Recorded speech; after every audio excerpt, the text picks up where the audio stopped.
sommes arrivés à Kai Post. Nous sommes bien toujours dans le district de Madiouankai pour faire notre découverte. Mais pour ce soir, nous allons voir l'ambiance qui règne ici à Kai Post, plus précisément dans Madiouankai, qui est la communauté urbaine du district de Madiouankai.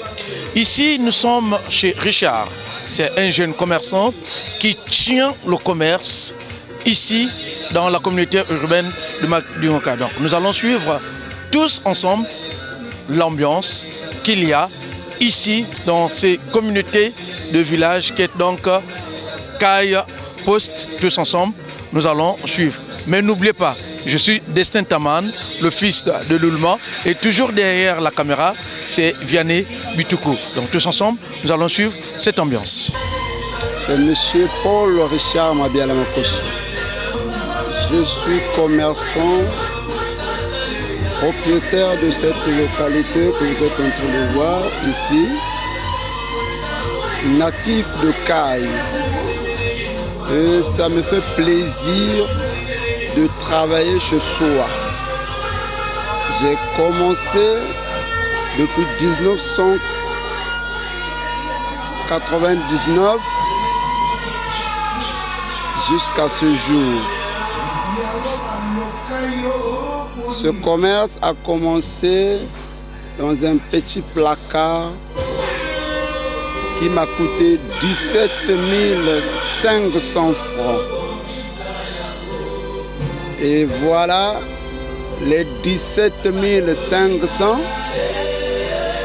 Vous êtes en train de voir ce que ça fait devenir aujourd'hui.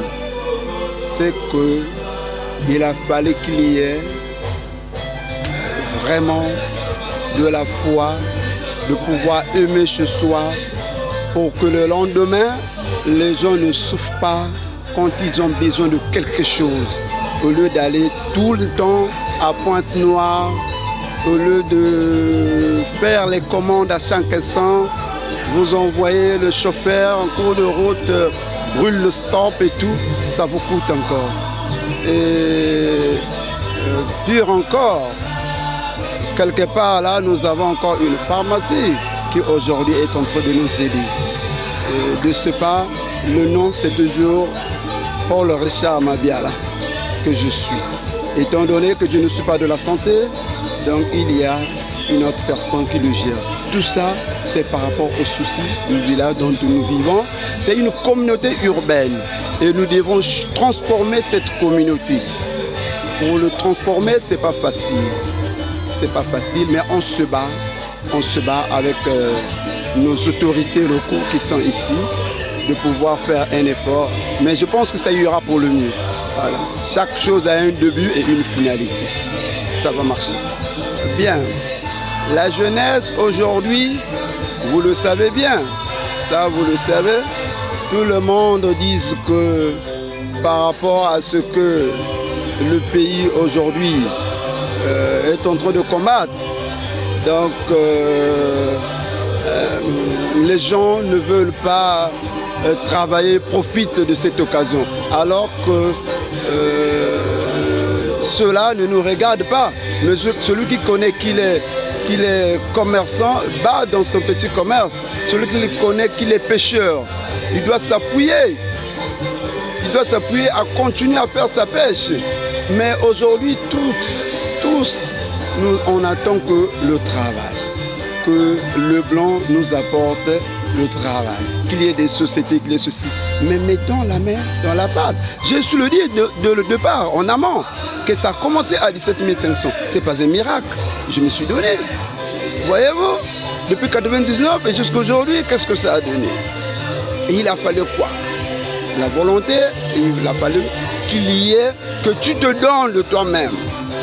Donc la jeunesse, aujourd'hui, nous ne devons plus suivre ce que les gens sont en train de regarder, parler, dire. Là. Nous devons regarder devant. L'agriculture aujourd'hui, on est en train de nous dire qu'il y a de l'argent là. Et maintenant pour ça, il faut travailler. Il faut qu'on se construise des groupements. Faire des groupements qui demain peut nous emmener de l'avant. Pour ne plus penser à la politique que les gens sont en train de suivre aujourd'hui. Non, non, non, non, non. D'abord, nous-mêmes. Pour que nous soyons, nous devons d'abord commencer nous-mêmes.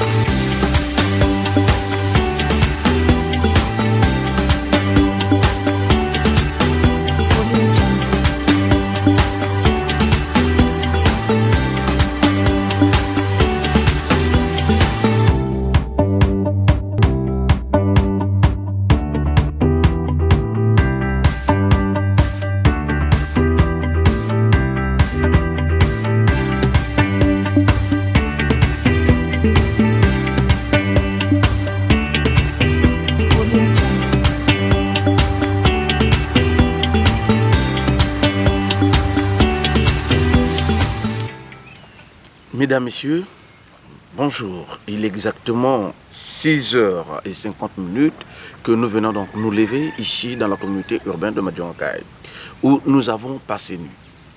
La découverte, c'est cette émission aussi qui vous permet de retrouver l'ambiance dans les villages, villes et dans les communautés urbaines. En passant la nuit ici à Madiouankaï, nous avons dit que la nuit, elle était rose. Aujourd'hui, nous nous levons donc dans le sanctuaire de la section Mont Sinaï de Madiouankaï. Le sanctuaire de Mont Sinaï de Madiouankaï, après le 31 mai 1998 que la section de Madiouankaï a été créée, et elle est venue implanter donc son implantation en 2012 dans ce sanctuaire où le président du Bikopen, Bikodek, était présent également. Bikindu Bissombolo, le DP du président fondateur. Donc, vous-même, vous allez constater dans quel état se trouve donc le sanctuaire de la section Mont Sinaï de Madiouankaï.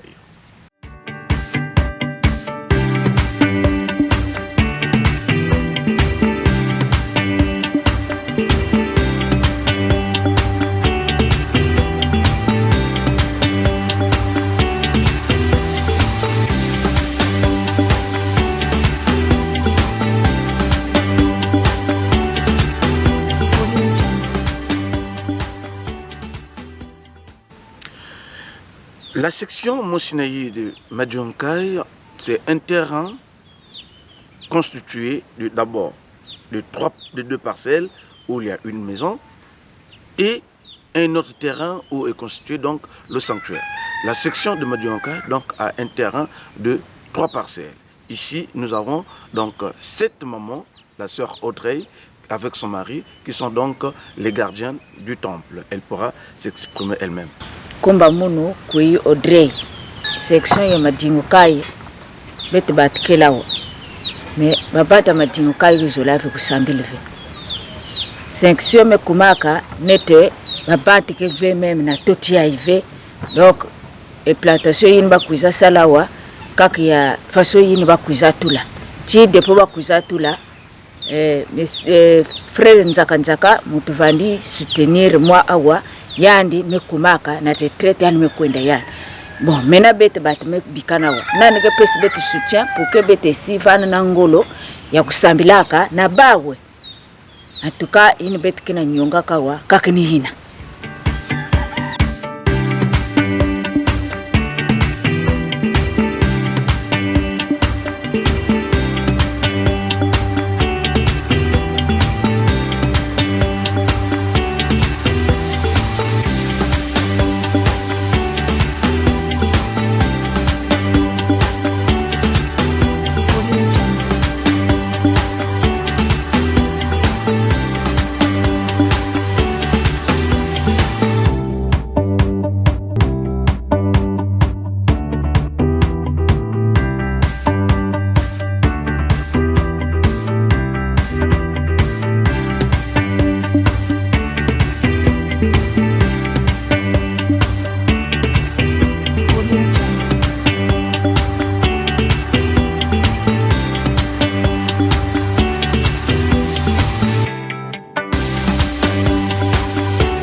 nous la bascule.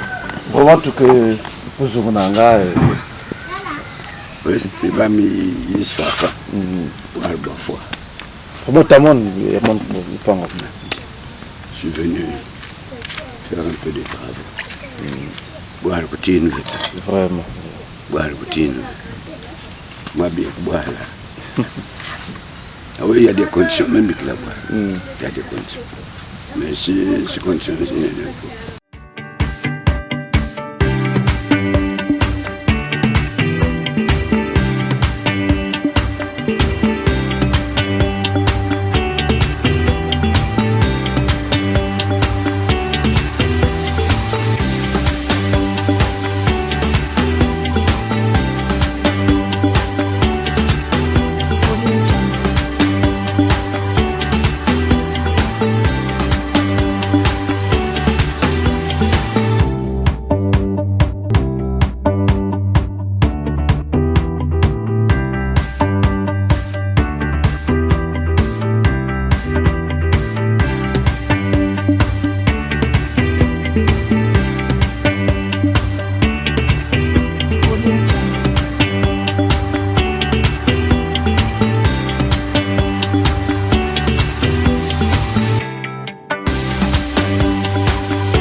Ce matin, nous vous avons surpris dans l'herbe. Qu'est-ce que vous êtes en train de faire? Bien, le travail d'administrateur maire, c'est vrai, c'est un travail de bureau, mais aussi c'est un travail de terrain. Nous étions donc en train de procéder à une implantation de bornes d'un terrain occupé par un citoyen, et nous avons pensé qu'il fallait lui offrir un terrain dans les conditions requises avec toutes les dispositions techniques convenables. Et donc nous sommes allés pour borner le terrain et procéder donc à la donation des documents avec les dimensions prescrites. Bon, il faut dire que Madimokai, comme vous l'avez dit, c'est une très belle ville de par la quiétude, de par l'hospitalité des citoyens, de même que par la qualité des infrastructures qu'elle regorge. Et donc la lecture de Madimokai, nous disons que c'est une localité qui dispose d'infrastructures administratives et qui a une représentation assez potentielle de toutes les structures administratives déconcentrées, et de même que quelques structures privées qui sont également représentées. Nous disposons d'un minimum d'équipements qui permettent à la population d'être dans des conditions de vie assez modestes, notamment la fourniture en eau potable et la fourniture en électricité. Malheureusement, ce n'est pas constant, mais tout au moins, c'est déjà quelque chose. On a l'eau potable qui coule dans les robinets, et puis nous avons l'électricité chaque soir, et ça résout quand même le minimum de problèmes des populations, et nous pensons que nous ne sommes pas moins mieux traitée que les autres localités. Et ce qui fait que Madioukai dans le Kwilu est la seule localité qui dispose de ces deux conditions, vitales de vie, et l'électricité et l'eau. Alors donc pour le reste, nous disposons au plan social ou au plan scolaire de toute la gamme des établissements scolaires, en partant du préscolaire jusqu'au lycée, et avec un lycée qui est doté d'un internat, de même que un cycle qu'on appelle ici le cycle de la garderie, voilà, la garderie des petits-enfants. Ça, c'est une structure privée gérée par une native de Madingokai qui vit en France, et ce qui permet aux populations de vaquer librement à leurs occupations, de laisser les tout petits enfants là-bas jusqu'à 14 h, et ça fait donc quelque chose de positif par rapport à la vie dans la communauté urbaine. Bon, d'abord, les relations sont des relations de citoyenneté. Nous sommes administrateurs maires, donc nous sommes là pour administrer la localité, et on ne peut pas administrer la localité sans les populations. Donc ils sont des administrés. Et maintenant, la qualité de nos relations, il faut dire maintenant, ce sont des relations qui sont de meilleures relations, il faut le dire.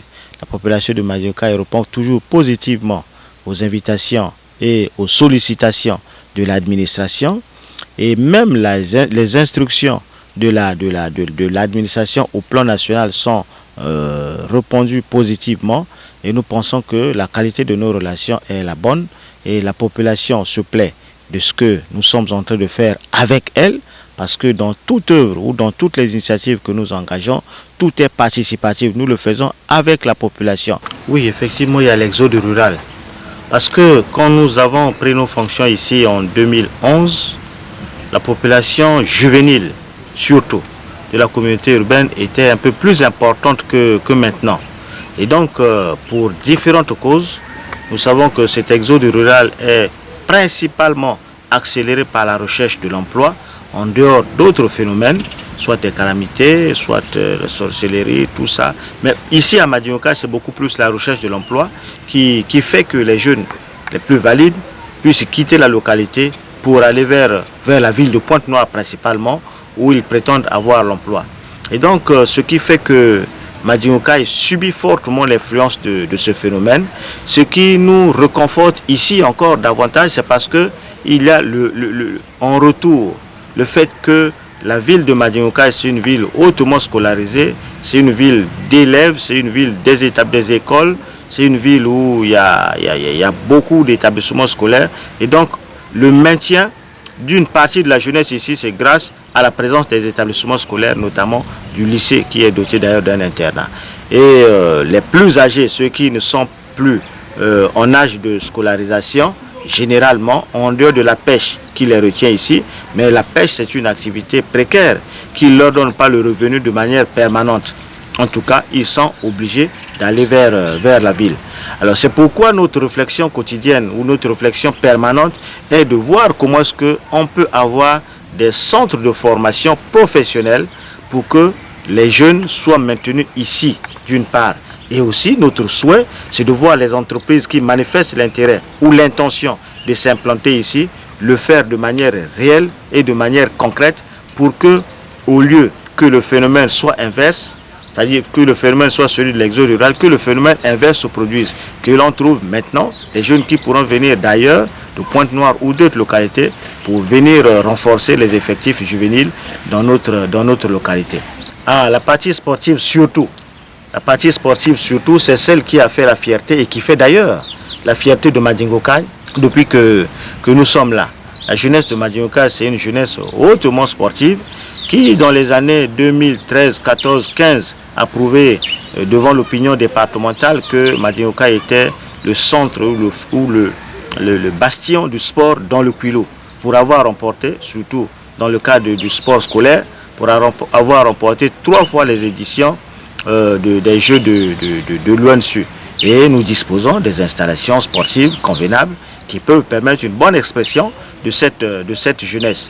Bon, en ce qui concerne la culture, c'est là où nous devons encore travailler davantage, parce que les valeurs culturelles des populations de Madiunkai ne sont pas mises en lumière, Et là, nous devons encore réchauffer un peu nos parents pour qu'on trouve la possibilité de ne pas garder en veilleuse ces valeurs. Il y en a, bien sûr, mais on n'a pas l'occasion de les exprimer et de les faire voir à ceux qui veulent bien les voir, à ceux qui veulent bien assister. Mais les initiatives sont en cours pour que ces valeurs culturelles de notre terre ici, de notre terroir ici, soient exprimées au grand bénéfice et de la jeunesse et des visiteurs.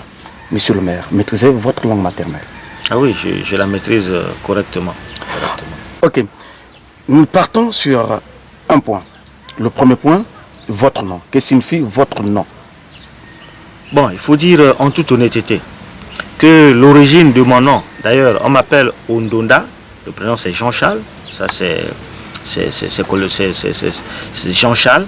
Alors donc, Ondonda, il faut dire que c'est un nom, nous avons fouillé avec les anciens qui portent ce nom, avec les grands-parents qui portent ce nom. Au Congo ici, nous n'avons pas trouvé une signification profonde. Mais de certains chercheurs qui ont évolué dans ce domaine-là, on dit que c'est un nom dont l'origine remonte même du Burkina Faso. Et on nous dit que Ondonda, ça veut dire personne de bonne foi. Bon, ce nom est répandu principalement dans les départements de la Cuvette ouest et de la Likoumou. On en trouve. Et la signification du point de vue de la langue maternelle n'est pas encore dénichée. Mais je dis que de tous ceux qui portent ce nom, nous avons d'ailleurs fait un exercice avec les plus anciens qui portent ce nom comme moi. On était 4 ou 5, 6 Ondonda d'âge avancé. Nous avons eu le privilège d'être même renforcés dans cet exercice par le doyen, le sénateur Alphonse Ondonda, le sénateur de la Cuvette, qui porte ce nom, qui a fait son temps dans la plupart des pays d'Afrique et qui a fait une longue histoire dans la carrière syndicale. Lui aussi, plus ancien que nous tous, lui aussi, c'est lui qui nous disait d'ailleurs que l'origine de ce nom, on le trouve du côté du Burkina Faso. Il a été là-bas et il y a des gens qui portent même ce nom là-bas aussi.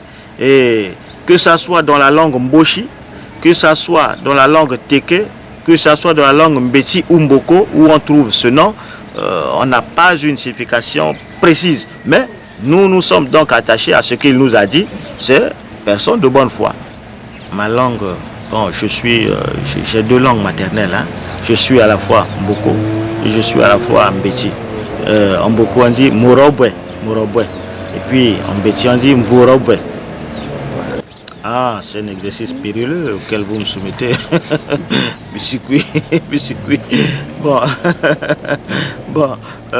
biscuit. Bon, en ma langue, on dit Bibi Mpié. Voilà. Et de l'autre côté, je vous ai dit que j'en ai 2.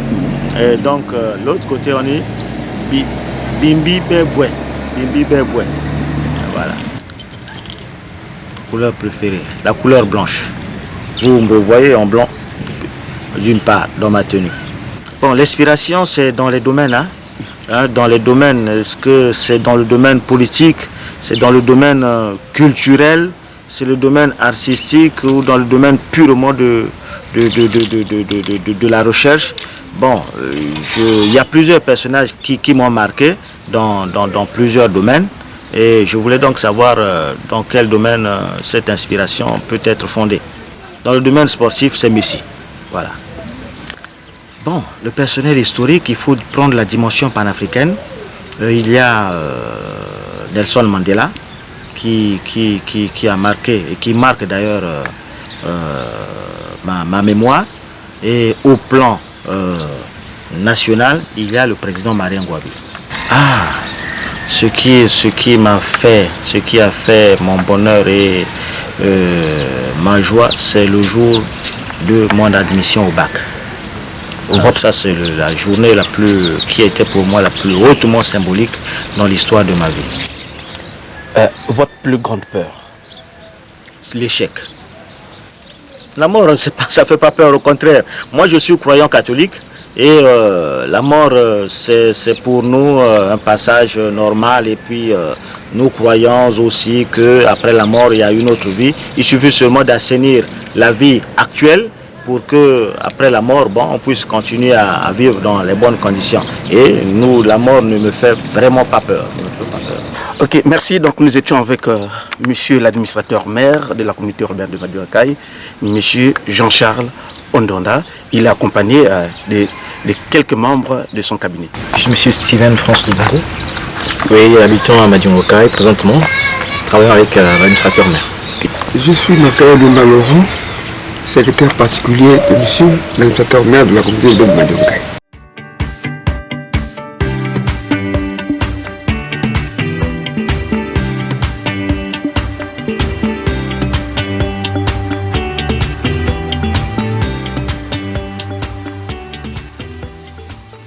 Après donc la visite du district de Madiouakaï et de la communauté urbaine de Madiouakaï, donc nous voici donc pour une synthèse ou l'historique d'abord du district de Madiouakaï. Nous disons que le district de Madiouakaï est l'un des 6 districts du département du Kouilou.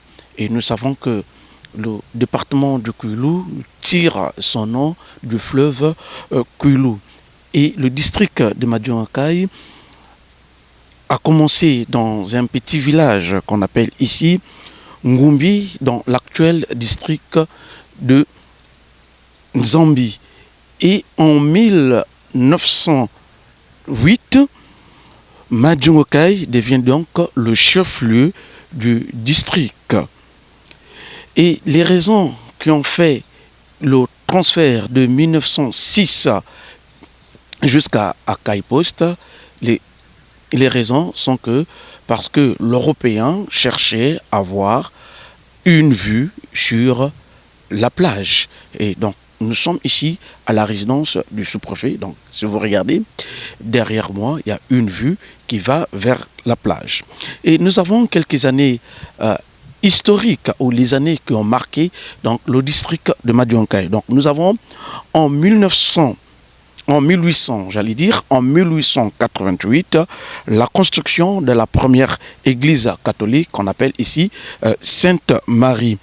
En 1934, c'est la construction de l'école primaire de Kaipost et l'installation donc du premier commerçant à Madiouakaï qu'on appelait donc Monsieur Tati Jean-Paul. Nous avons en 1938, c'est l'arrivée du premier commerçant portugais qu'on appelle ici par Saraiva. En 1939, c'est mise à flot du premier bac sur l'Okulou. Et nous savons que c'est la première personne qui a eu à traverser sur ce bac, ce monsieur Tsambo.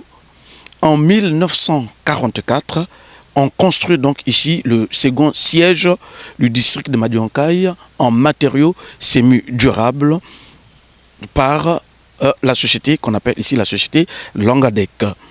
En 1956, c'est le bitumage du tronçon routier Pointe-Noire-Bakulou par la société Batinol. En 1956, la construction est mise en service du CG Padulemba Antoine. En 1984, c'est l'inauguration du château d'eau par la première dame de la République que nous citons, Madame Antoinette Sassou Nguesso. En 1985, c'est le bitumage du tronçon Bakulou-Ntandumbi. Dans la même année, 1985, c'est l'inauguration du pont sur l'Okulou par le président de la République, M.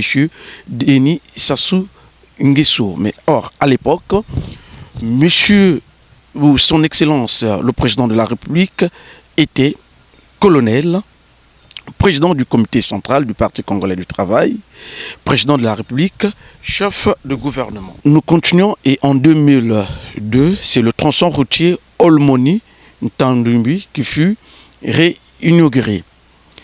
L'éthique ou les ethnies et rites dans le district de Madiouankaï, nous avons que le district de Madiouankaï est très riche. Nous avons donc deux ethnies dominantes. Nous avons les Vili qui occupent donc la zone côtière.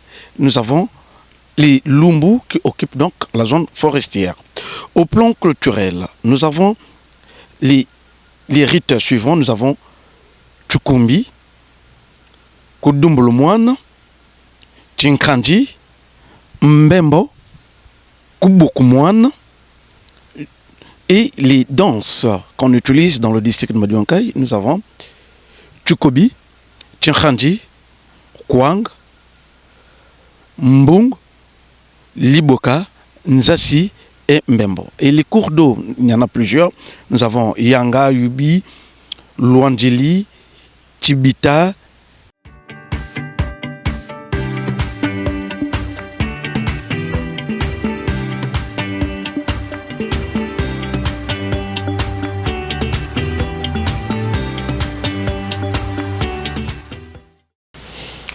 Je me nomme Jean-Baptiste Diamonzo Kionga, sous-préfet du district de Madiouankaï.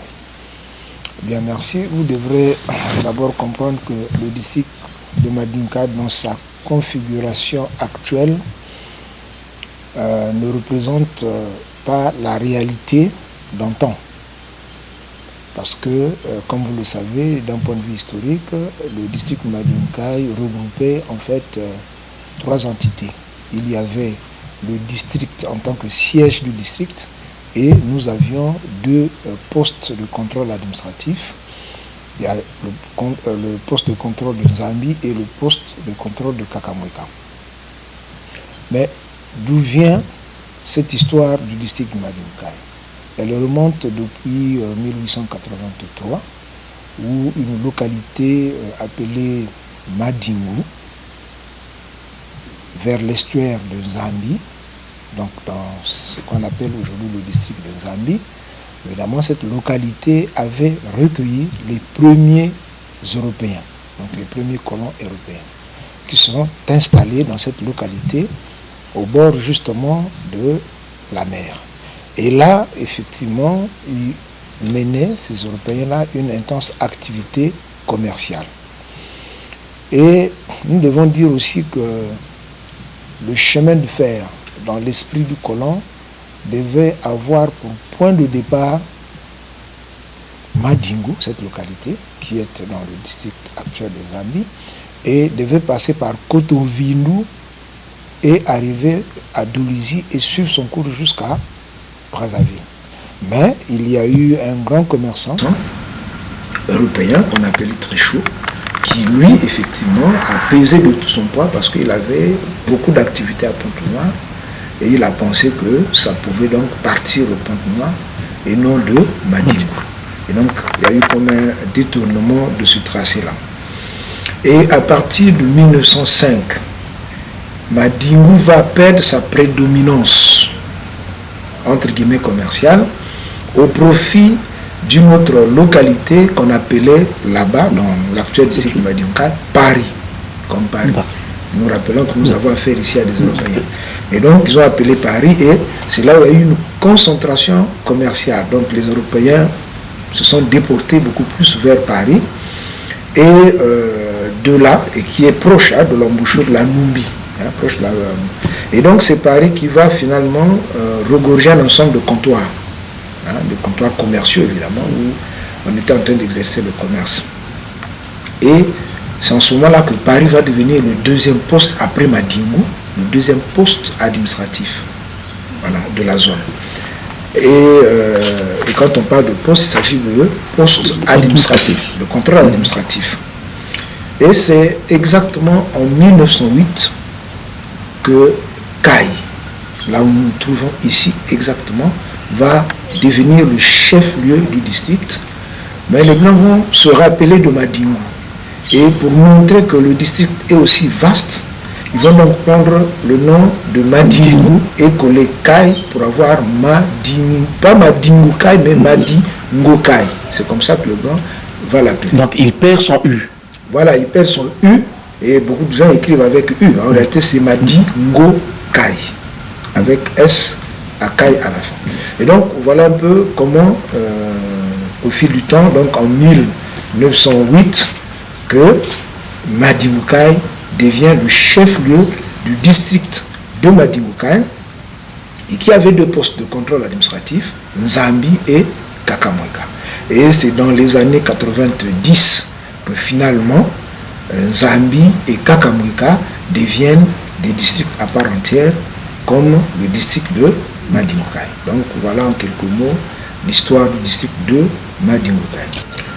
Bon, culture, sport, mais vous savez déjà que le département du Kulou regorge des grands écrivains. Hein? Vous avez les Tati Loutar, vous avez beaucoup les Tibouela, ils sont nombreux. Hein? Et donc la culture prend une grande signification au Kulou, avec pour base même le royaume de Luango. Vous voyez? Mais dans notre district, cette culture ne se développe plus comme avant. Des choses sont en train de disparaître. Vous voyez par exemple les rituels de Tikumbi, beaucoup de choses ont disparu. Hein, les danses traditionnelles, on ne les voit presque plus. Nous avons peut-être 2 groupes traditionnels au niveau de Yanga. De manière sporadique, ce groupe vient jouer à la demande. Mais ça ne se fait pas totalement.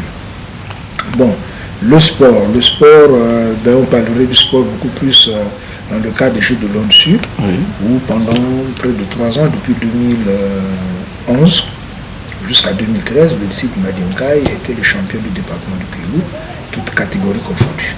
Et là, on a vraiment excellé. Et nous avons un grand stade mis en place par le maire de la communauté urbaine, en tout cas aux dimensions olympiques, comme on peut le dire, avec une tribune où de temps en temps les jeunes trouvent là un espace pour exprimer leur talent. Quand nous sommes arrivés ici en 2011, la population était autour de 11 000 habitants. Aujourd'hui, on est à 9 600 et quelques habitants. Donc près de 3 000 habitants se sont déplacés, mais c'est un fort pourcentage. Hein, c'est un fort pourcentage qui, justement, explique qu'il y a un phénomène dont il faut nécessairement trouver des solutions. Il faut des palliatifs. Entre autres palliatifs, ce serait, par exemple, de créer un petit fonds d'indemnisation. Sinon, prévoir un chapitre au budget de l'État, mais en déconcentrant le fonctionnement de ce budget-là. Il faut que le budget soit local, que chaque direction départementale puisse gérer une certaine somme après avoir pris la moyenne de ce que les gens perdent dans leur contrée, dans chaque contrée. Ça pourrait permettre à chaque fois d'indemniser les gens et donc de les garder sur place ou de leur avoir des activités alternatives. Mais il y a un programme justement dans le cadre du grand projet complexe Konkwati Douli Dimoneka, où les responsables de ce projet sont en train d'envisager la mise en place des projets afin de renforcer d'autres activités qui vont permettre aux populations d'avoir des revenus supplémentaires pour essayer de pallier à cette difficulté qui est la présence des éléphants dans leur contrée. Bon, nous sommes à 50 km de Pointe-Noire, une belle route qui n'est pas très fréquentée d'ailleurs, à la différence de la route de la frontière pour aller vers le Cabinda ou la route nationale numéro 1. Hein, ici, c'est la route nationale numéro 5. Et donc, vous arrivez au marché Mayaka, vous prenez ce qu'on appelle vulgairement un 100, c'est 1000 francs la course, vous arrivez à Madimoukai.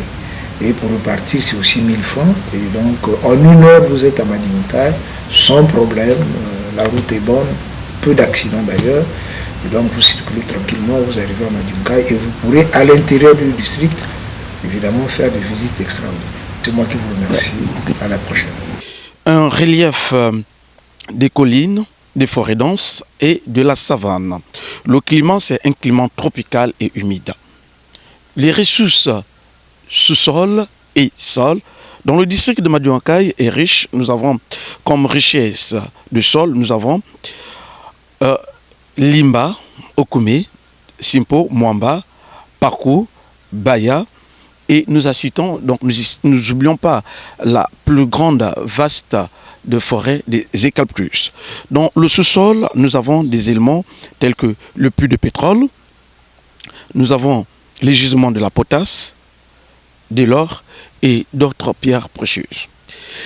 Madiangokai, qui aussi en 2011, il y a eu donc la naissance d'une communauté urbaine. Et la communauté urbaine de Madiangokai, c'est une communauté hospitalière où tout le monde peut bien y arriver et vivre en Madiangokai, car ça fait beau vivre, parce que nous-mêmes, nous avons passé nuit dans la communauté urbaine de Madiangokai. Et pour ça, nous vous disons donc, venez visiter le district de Madiangokai, venez donc visiter la communauté urbaine de Madiangokai. Si vous aussi, vous voulez qu'on puisse visiter vos localités, vous pouvez donc nous appeler au numéro suivant, le 06 963 04 34, le 04 032 01 90.